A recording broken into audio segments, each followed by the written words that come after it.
everybody. So great to be with you for really just the next half hour or so before my next meeting. Chodesh Tov.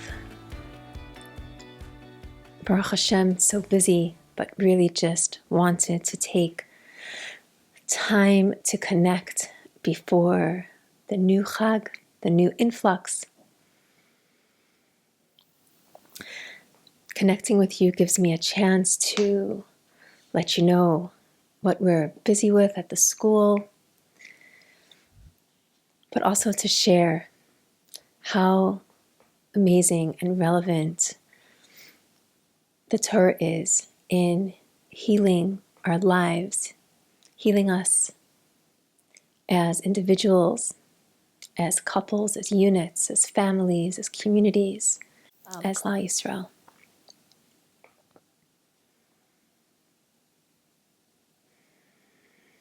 We often speak about at our school how to rise into the power of the Holy Feminine at the end of time, the end of days, in the footsteps of Mashiach. It's a reframe to realize that it's not rising in the footsteps of Mashiach, but our rising actually brings the qualities of Mashiach into the exile, into our current reality, turns our outside world into an inside world. So today's teachings are very deep. They might shock you, they might surprise you, they might feel like the penny drops for you. You might think they're weird. If it is, maybe you know somebody who needs to hear this. But why not share it? Why not share this Torah if it could help us in this generation? We're living in an interesting generation, to say the least. Tremendous challenges internally, externally. The external is only a reflection on the internal challenges. Let's face those internal challenges. Last night, we started the Tamar course in the Rise into Your Highest Feminine through the Great Woman in Torah series at the school.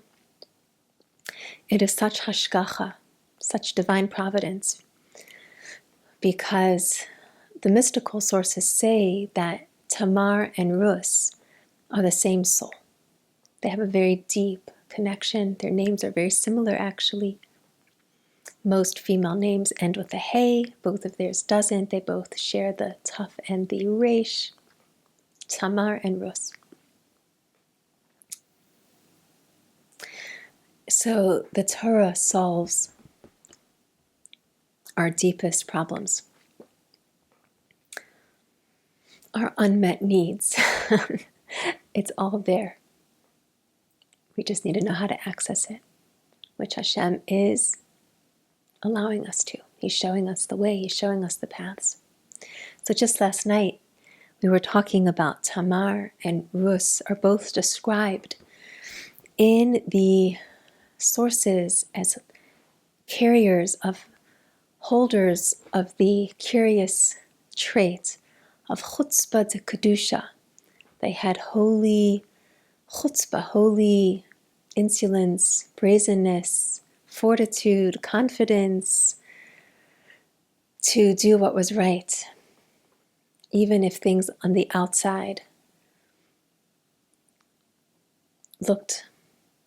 wasn't the norm. They knew how to swim upstream. They knew how to tap into an inner knowing, how to rise into their crown, connect to Hashem, intuit what Hashem wanted from a place of holiness. Sometimes the Torah describes it as being Eis Lasos Lashem Heferu Sorosecha. Sometimes it looks like not performing Hashem's will. We've spoken about this many times, but it's actually connected to Hashem. Asani Kirtzono, Hashem's deepest will, and knows just when and how to implement it. But it takes holy chutzpah. So we were talking about where is this quality of chutzpah. The Gemara the Mishnah in Sota, Tess, says that the Ikvasat Mashiach, in the days, in the times leading up to the coming of Mashiach, chutzpah yaske, that chutzpah will increase, will abound. I don't have to prove this to you. If you've got students, if you've got kids, teenagers, you know this, right? This is a healthy sign. We have to just channel this ability, this power of chutzpah in the right way. Chutzpah to kedusha, to stand up for what we believe in, what we know is true, to trust in Hashem, that He will manifest our dreams. So it's such hashkacha that we started the Tamar semester just days before Shavuos. As we know, we read the Megillah of Ruth, the book of Ruth, on Shavuos.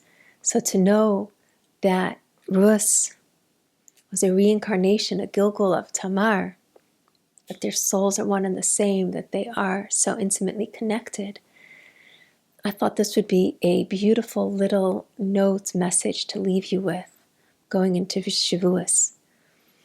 But stay tuned for the second part of this, because the healing in it, right, the transformational capacity of this teaching could literally heal, save lives, heal families, heal communities. The Mishnah in Sota, the Talmud in Sanhedrin fleshes it out, that these are crazy, crazy times that we're living in. There is so much confusion. There's so much challenge and struggle. One of the topics that we deal with a lot is marriage. Specifically when a marriage doesn't feel traditional, specifically when you've got strong feminine energy, maybe you even wonder if it has a masculine side, you're so strong. What happens when a woman is so strong? It could be challenging on the marriage. It could, God forbid, emasculate her husband, right? So this is very common, very prevalent nowadays, these dynamics in marriage. But in the world in general, there's this massive confusion about gender, right? There is in the world out there, right, what's labeled in psychological terms gender dysphoria, right? The opposite of euphoria. It is a deep feeling of suffering that many people have when they feel at odds between their soul and their body. People that report an inner experience of the world as if they are an opposite gender to what their body is reporting to them they are. This is a very deep state of confusion. These are tormented souls. And it can lead to desire, lo aleinu, to can't change your soul. Well, let's see if they could change their body. Of course, this is prohibited from the Torah, right? The Torah doesn't even allow wearing garments of the other gender, never mind changing one's body. But this is something that has swept through the world, this kind of gender confusion. So this is something that we speak about a lot with the rise of the feminine. There's so much to say. This is going to be it's not going to do justice to the subject, but I just wanted to give you that wow. Oh my goodness. Not only is it validating to see that in the Torah, these experiences happened, they occurred, and they weren't crazy people, but they were actually great people, and how those great people dealt with these very strange experiences that they were having. So that's what we want to try to uncover. So this is going to get very exciting, because I'm not going to tell you how to make sense of all of this, what's going on in the world. If you're listening to this, you might not resonate in an extreme way, but you might resonate in a subtle way. You might have a subtle feeling of like, oh yeah, that's why I don't like talking about recipes or nail polish Why are you so strong? Why? And then you meet men and they seem so feminine. Some men, they're so sensitive and caring, and they're not ambitious. They're just chilled and present and in the moment, and they have all of these apparently feminine qualities. And it gets very confusing. When is it okay? When is there a line being crossed? How do we make sense of all of this? So don't take it from me. This is a teaching that comes from Rav Yosef Karo. Rav Yosef Karo lived in Sfas in the 16th century, and he is the author of Judaism's magnum opus, the Shulchan Aruch, the Sephardi definitive compilation of Jewish law. So, right, his extensive work was as a master of Jewish law, author of the Shulchan Aruch, but he was also lesser known, a Makubal. In fact, he was visited by an angelic being similar to a Malach called the Magid. Magid means to tell over. There was this spiritual being that came to tell him secrets of Torah, and not only secrets of Torah, but his own life. Can you imagine? In Sfas. So this teaching was given over to Rav Yosef Karo, the Magid Mesharim, known by his work, Magid Mesharim, taught to him by the spiritual being, the Magid. And it was given to him in Parshas Vayeshev. Parshas Vayeshev is the Parsha in Bereshis where we read the story, we learn the story about Tamar and Yehuda. So it's connected to Tamar and Yehuda, which is why I'm bringing it into my Tamar semester at the school. But he connects it to Ruth, and therefore I'm sharing it with you now in this little piece. And how did it connect to his personal life? So let's start there. So Rav Yosef Karo, he was 80 years old at the time of this revelation, this encounter with the Magid on this occasion.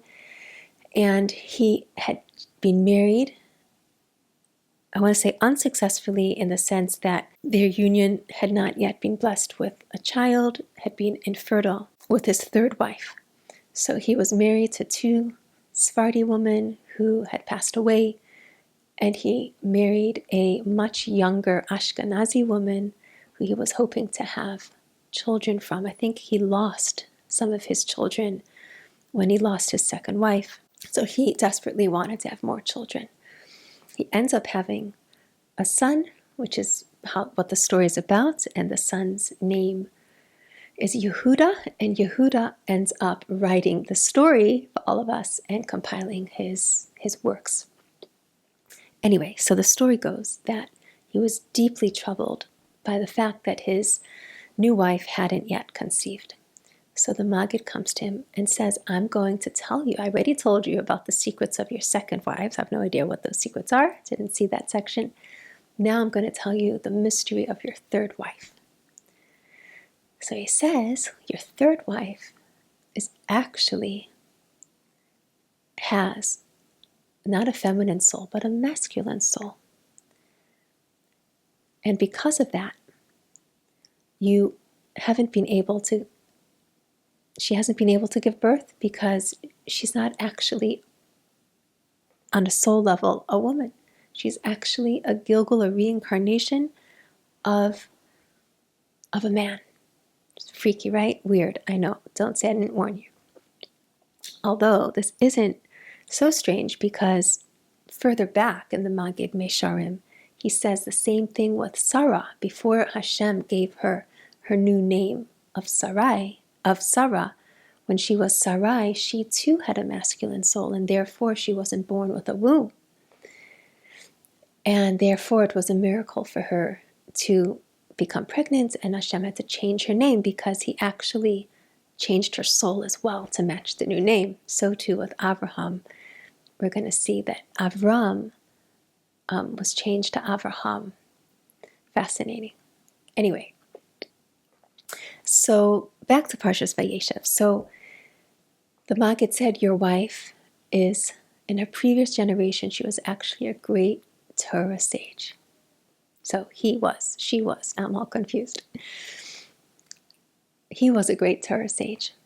And unfortunately, he was not sympathetic to the vulnerability of others that were less privileged than he, those who needed money, those who needed wisdom. And though he was a great sage, he didn't teach generously and he didn't give tzedakah generously. Therefore, Hashem reincarnated him into your wife so that she could do a tikkun.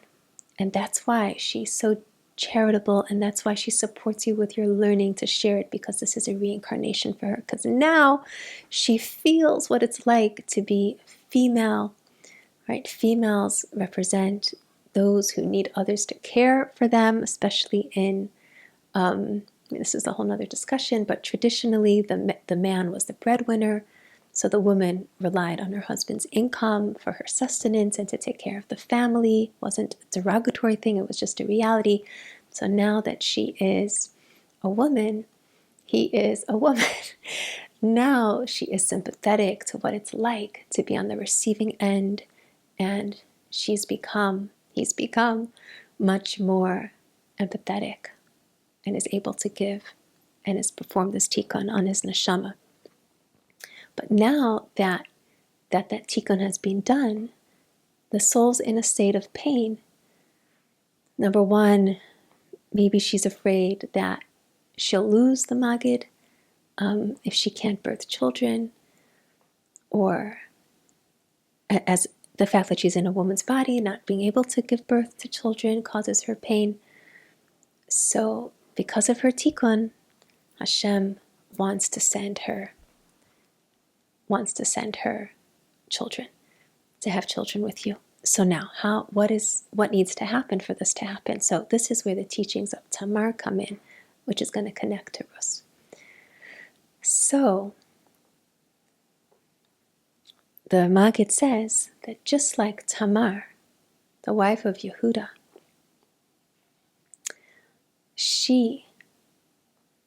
we see that she had a very different presentation than most women.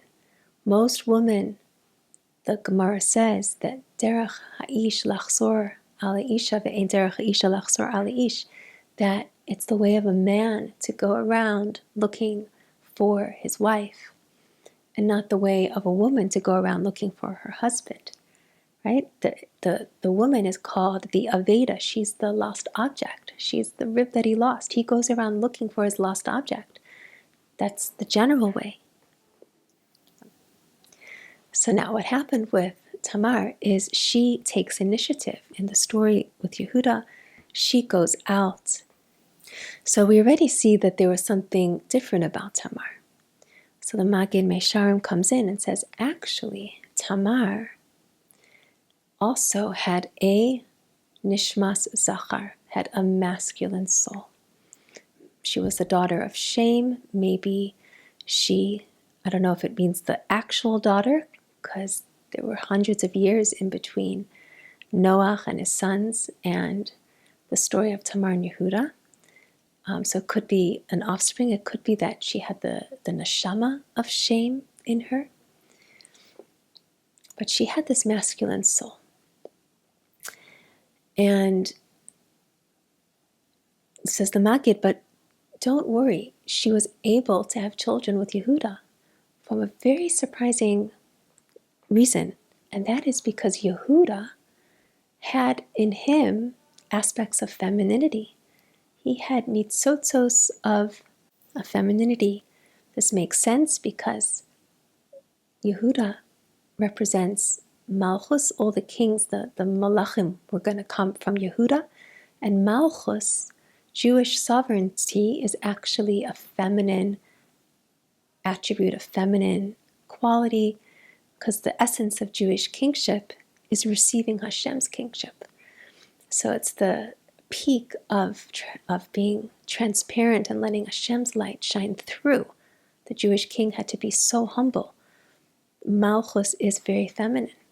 Jewish kingship, the opposite of what you might think, right? If you think of a king so full of himself, full of pomp and ceremony, and in Judaism, the king is exactly the opposite. They have to be the epitome of humility. So the fact that Tamar was a masculine soul and Yehuda had feminine aspects, so therefore it was still a legitimate union that was fertile, that could give birth to children via Tamar, because she had the feminine body. But the spiritual match, even though the soul and body connection, the soul to soul, masculine, feminine, and body to body, masculine, feminine, were reversed, whereas usually the female body holds the female soul and the masculine body holds the masculine soul. There is something called mishkav hafuch, zivug hafuch. Did you know that we have this information?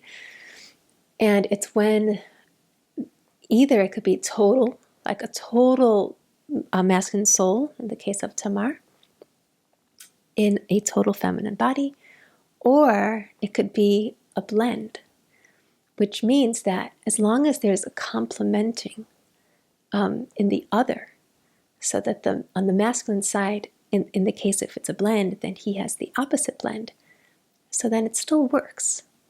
And it's different, but Dafka, for the transmission of the line of Mashiach, this seemed to be what was needed, maybe because Mashiach is a feminine concept. Anyway, more to say on that, but let's leave it at that. So the Maggid goes on. Maybe Rav Yosef Karo was wondering, but how could it be that my wife has a masculine soul? Because in her previous marriage, she did have children, and now with me, she's not.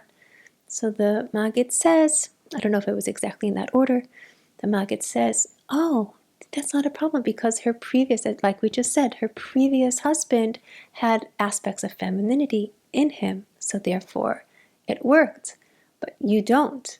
So therefore, there isn't any femininity in your soul material with which to create that connection, that union, and to generate offspring to give birth. So then the Maggid goes on and he says that that's why with Ruth, it says, Vayitein Hashem laheraon, that Hashem gave her pregnancy. It never doesn't say that about anywhere else. It says Vatahar, right? And she got pregnant and she conceived. But by Ruth, it says Hashem gave her pregnancy, because not only did he give her the fetus, but he gave her the womb to begin with. Exactly like Sari Menu didn't have Ikar Motrin, a womb, so too Ruth had no womb. Hashem had to give her the womb with the fetus, which was miraculous. So Hashem gave her the womb, and Boaz, because Boaz didn't, reading inside the Maggid Mesharim here, Boaz didn't have feminine sparks, so therefore Hashem, when he gave her her womb, he had to give her feminine sparks within her soul, which he didn't have previously because she was a reincarnation of Tamar. So now, what does this all mean practically? It's nice to know that in the Torah, there is this concept of a reversed pairing. It was experienced by the greatest of the greats. For example, Avram and Sarah. The Gemara says that before Hashem changed their name, they were tumtumim. Their genders weren't revealed. They weren't able to have children until Hashem converted Sarai to Sarah and Avram to Abraham, and they each got the gender that they needed in their soul to join up with their other aspect of their soul within their body. The same with Yitzchak Avinu. Before the Akedah, the Torah tells us that he had a feminine soul. He represents the midah of Gevura, which is a feminine quality of containment, of self-discipline. And at the Akedah, he needed to get an added spark of masculinity so that he could get married to Rivka and give birth. So this actually traces right through. So now, practically, how do we learn from this? So, what we see from the story of Tamar and Yehuda, so without going in depth, is that I think what I'm actually going to need to do, I think I'm going to need to make a part 2, because I only have 5 minutes, and I don't want to rush this. So I'll make a part 2. And in the part 1, let me add in a few more sources so you get a better sense of how Tamar and Ruth are so connected that you can take with you into Shavuos. And in Mirza Hashem, I will record a part 2 with practically what to do with this information and how it could help you. So, or somebody you know. So, where else do we see a connection to Tamar in the book of Ruth? So she's hinted to everywhere. First place I think she's hinted to is in chapter 3. Of course, the commentaries all make connections. For example, let me read to you. Yalkut Shimoni says, Shtei nashim masu atzman al shevet Yehuda. 2 women self-sacrificed for the tribe, for Yehuda, where the David HaMelech is going to come from, and Mashiach ben David is going to come from. Tamar v'Rus. Tamar haisatso ekes. Tamar would cry, I will not leave this house. Al etzere kam min habayit hazeh. When she saw that Yehuda wasn't giving her the 3rd son to do yibum, to continue her deceased husband's line. You'll have to go and look at chapter 38 in Bereshis to read the story. But the basic story is that she married Yehuda's 1st son, he died. 2nd son, he died. Now she wants to marry the 3rd son so that his children will continue the name of her previous husbands. It's called Yibum, but he withheld him from her because he thought that maybe he would also die. He didn't know why they had died. Go read the verses to find out more. But she said, I will not leave from here until she's carrying that seed. Right? That's her holy chutzpah. And Ruth, whatever her mother-in-law said, Lechi biti, go, my daughter, in chapter 1 in Ruth, go home. Why do you want to come with a widow back, a poverty-stricken? They had lost everything, back to the land of Israel. And Orpah left, and Ruth cried to stay with her, right? That they were both instrumental in becoming the mothers of the Davidic dynasty, of the seed of Mashiach. So they're associated on the level of Medrash. In the Zohar, in Parshas Vayeshev, it says, Train Nishin Havu Deminaihu Ispene Zara de Yehuda. 2 women built up the seed of Yehuda. And from them came David Malka, Shlomo Malka, Malka Mashiach. David, Shlomo, Malach HaMashiach. Ve'ilein Train Nishin Daka Gavna Dada. And they were both just like one another. Tamar Urus Demisu Bailahu Bakadmisa. Both of them lost their husbands. Ve'inun Ishtadlu Lavodada. And they both took steps to replace them. An incredible remez, incredible hint for this is provided by the Shlah HaKadosh, the author of the Shnei Luchot HaBris. And he says there's a pasuk in Vayikra, in the Chumash, that hints to both of them. And the pasuk is incredible remez.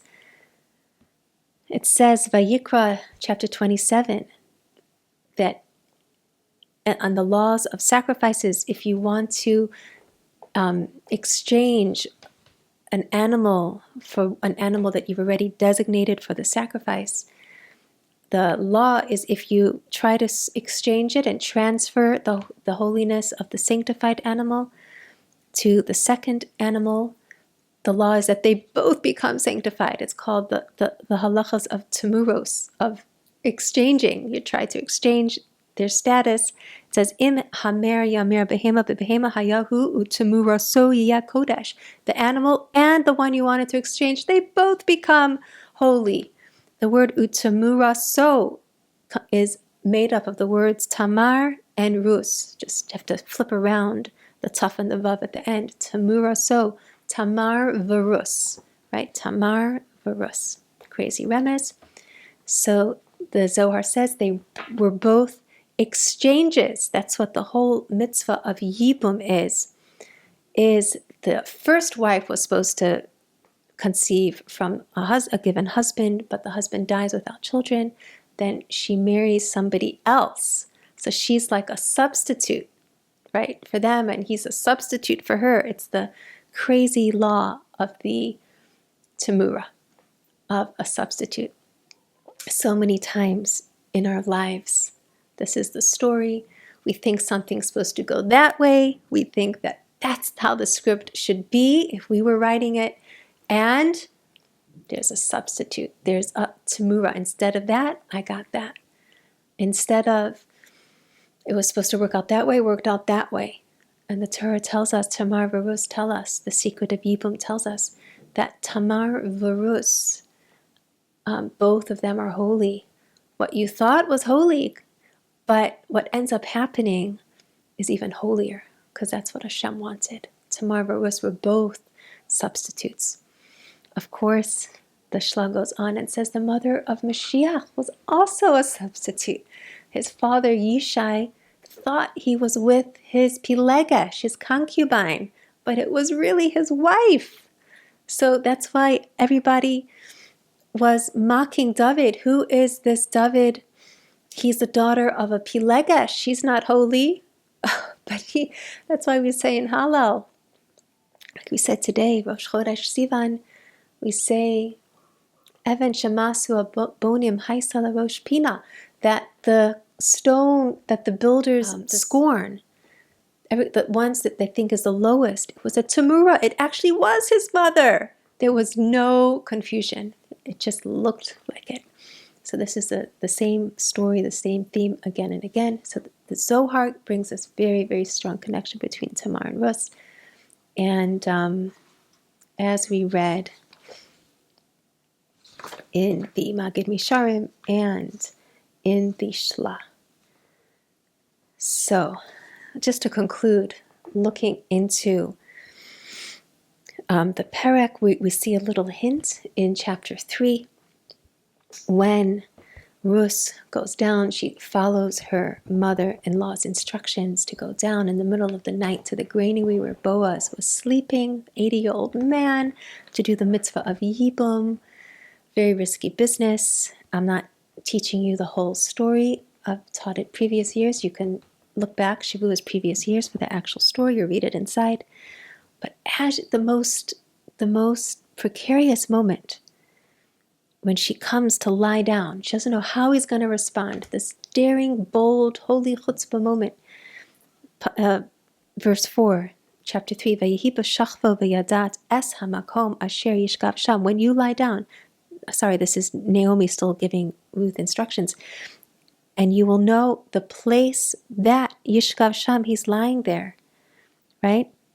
The Sofei Tevos, the end, little remez, the end of the word Es Hamakom Asher spells Tamar. Here is, she needed to call on her predecessor, her soul, inner soul of Tamar, for that holy chutzpah, that brazenness, that courage, that fortitude to do this holy act. So there she's hinted to. But then outright in the next chapter, she's everywhere. Where do we see her? Chapter Daled. Okay, well, first of all, in when it's going through the laws of the inheritance, you see that this concept of Temura, of the substitute, of the switch, of the swap, is very connected to Geula, very connected to the line of Mashiach. switching what we think is dark into light, what we think is bitter into sweet. V'zos lefanim b'Yisrael al ha'geula v'al ha'temura, redeeming the field, redeeming the widow, all of these concepts of Yibum. It's called geula ala geula v'ala temura, on the redemption and on the substitution. Temura, to switch from the lashon of Tamar.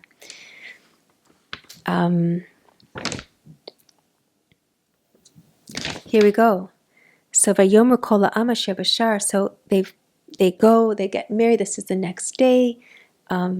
Boaz is taking Ruth as a wife to do the mitzvah of Yibum, and everybody is blessing them, and they're saying, Yitain Hashem es ha'isha haba el beis ha'karachel kolea. This woman who's coming into your home should be like Rachel and Leah, asher banu shtehem es beis Yisrael. The two of them built beis Yisrael, the house of Israel. V'asei be'afrasa akras shem bebeis lechem. And it will be a name in Beis Lechem. Maybe that's a hint to Tamar, the daughter of Shem. I don't know. My own little pshat, little chiddush. In the Tamar course, in depth, we're going to learn about how Tamar was actually a combination of both Rachel and Leah, and actually you need both to build Beis Yisrael, the fullest expression of femininity in the times before Mashiach. Hamev and Yavin. The next verse, V'yihi beis ka'beis Peretz. Your house should be like the house of Peretz. That was the son. Asher yalda Tamar li Yehuda. There she is, center stage, full-on focus to Tamar, explicit in the text, and Yehuda. Min azera asher yitain Hashem lecha min hanara azos.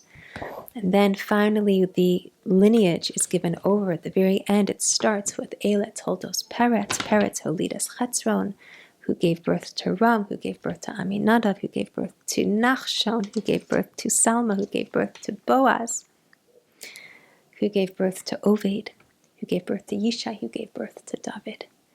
And David, of course, is the 14th from Yehuda. He's the 14th generation.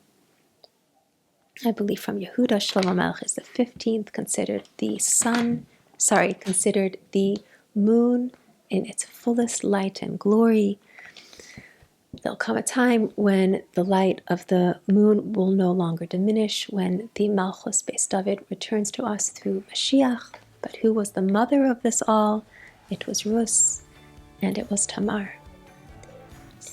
So Mirz Hashem, I look forward to recording a follow-up when I have a chance. In the meantime, I just wanted to wish you a beautiful Chodesh Sivan, beautiful Shabbos, a beautiful, enriching Shavuos, and looking forward to continued learning in Mirz Hashem. Thanks so much.